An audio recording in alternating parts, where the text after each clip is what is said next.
Welcome to Wishpond's Email Marketing Masterclass for Beginners. My name is Victoria and I'm one of the amazing content marketers here at Wishpond. At Wishpond, we created this marketing course to help business owners and marketers like yourself to increase your revenue and your brand awareness. Now, before we get started, I want to talk about why emails work, or do emails still work at all?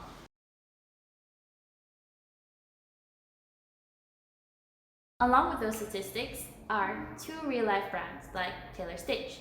They increased their revenue by 60% simply by sending segmented emails to their customers, while Climb, another e-commerce brand, increased their revenue by 71% by sending discount emails and segmented emails to their customers.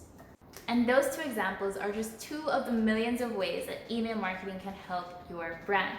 Now in this course, I'll be showing you the types of emails, common email marketing mistakes, how to create an email marketing funnel that works, and how to grow your email list, as well as how to A and B test your emails.